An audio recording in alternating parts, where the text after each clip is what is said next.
Po, për faktin që mungesa e formimit të institucioneve të Republikës Kosovës është shqetësuese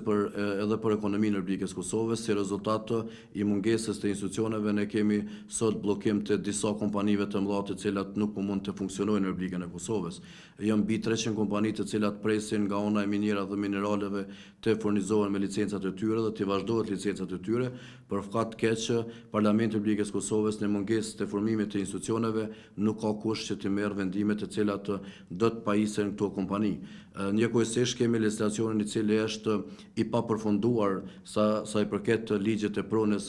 për të shfrytzuar dhe tani kemi probleme mes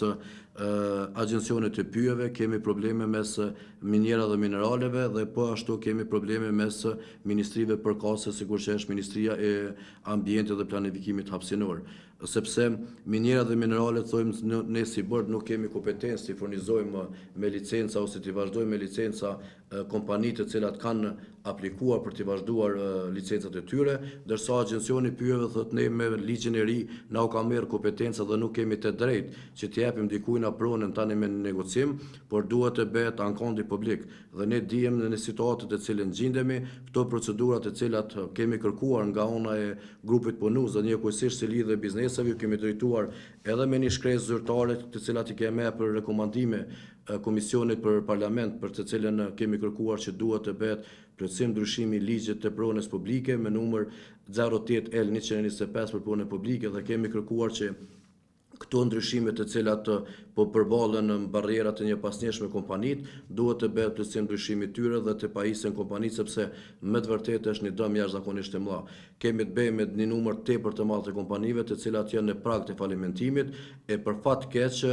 Shteti i Republikës Kosovës i ka bllokuar dhe nuk i pajis me licenca, këta detyrohen të mbyllet, ndërsa ne importojmë zhavor nga ana e Serbisë. Dhe kjo është e papranueshme dhe kjo është shqetësuese për Republikën e Kosovës, kur nëse ne nuk mund të prodhojmë ndonjë makineri të fuqishme ushtarake, atëherë ne kemi fuqi dhe kemi kapacitet të prodhojmë zhavor dhe jo të furnizohem nga ana e Serbisë me zhavor. Pra ne kërkojmë nga ana e grupit punues të legjislacionit të Republikës Kosovës, kërkojmë nga ana e spektrit politik që të bëjnë të pamundurën formimin e institucioneve, sepse çdo ditë matutje është një shkatërrim i madh për ekonominë dhe çdo ditë matutje kemi humbje të vendeve të punës dhe njëkohësisht nuk diskutojmë për veprimet pozitive, por do diskutojmë për numrin e madh të kompanive të cilat janë në prag të falimentimit dhe mund të falimentojmë. Pra, takimet të cilën e zhvilluam dje me përfaqësues të sektorit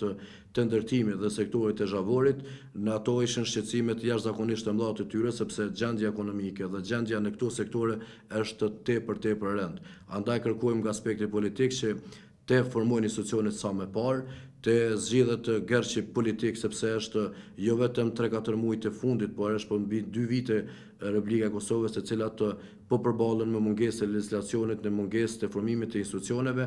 dhe kjo mund të themi për 2 vite nuk ka pasur vendimarrje në aspektin e politikave të cilat do dikonin në të bëjë biznes në Republikën e Kosovës. Pra, mbi 2 vite ne nuk kemi diskutuar për ndonjë pako fiskale, ne nuk kemi diskutuar për ndryshime të legjislacionit, por kemi diskutuar vetëm se si të formohen institucionet dhe si shpejtohet ekonomia. Lidhja e bizneseve është zëri i fuqishëm i sektorit privat, andaj ne kemi shprehur gatishmërinë dhe shprehim gatishmërinë me secilin institucion që të punojmë të shtyjmë interesat e përbashkëta, sepse duke fuqizuar sektorin privat dhe duke rritur ekonominë, ne kemi ndërtuar dhe kemi fuqizuar Republikën e Kosovës. Po për fat keq, lëvizja e popullsisë në vendet e Bashkimit Evropian është pikërisht fuqia punëtore e cila ka ndikuar jashtëzakonisht shumë. Dhe kjo ka ndikuar tepër shumë përderisa kompanitë janë detyruar që të mbyllë veprimtaritë e tyre dhe fuqia punëtore ka pasur vetëm një opsion, largimin nga Kosova dhe kërkimin e fatit të tyre për një jetë më të mirë, për një punë më të mirë në vende të ndryshme. Pra kjo është shqetësuese sepse gjitha kompanitë të cilat ne po diskutojmë në fushën e përpunimit të zhavorit janë kompanitë të cilat kanë pasur një makineri tepër të rëndë, e cila ka kosto jashtëzakonisht të madhe edhe të mirëmbajtjes dhe po ashtu gjitha këto kompanitë janë duke përballur me një numër tepër të madh të problemeve e mbi gjitha këto kompanitë janë edhe me kredi në bankat të ndryshme për të zgjeruar biznesin e tyre. Dhe tani ne jemi ardhur në një situatë kur këto kompanitë kanë mbyll veprimtaritë e tyre sepse nuk kanë licencë për të vazhduar dhe asnjë institucion nuk po e përgjigje adekuate sepse secili institucion thotë unë nuk kam të drejtë të pajisem me licencë pa e marrë vazhdimin e licencës për vazhdimin e pronës, ndërsa kur shkojmë në agencioni i pyjeve i thot përfaqësuesve të kurthyesve të shoqatës se ne nuk mund të japim ose të vazhdojmë afatin e përdorimit të pronës përderisa legislacioni në fuqi është i bllokuar dhe nuk mund të vazhdojmë sepse është në kundërshtim me ligjin e fuqi. Kështu që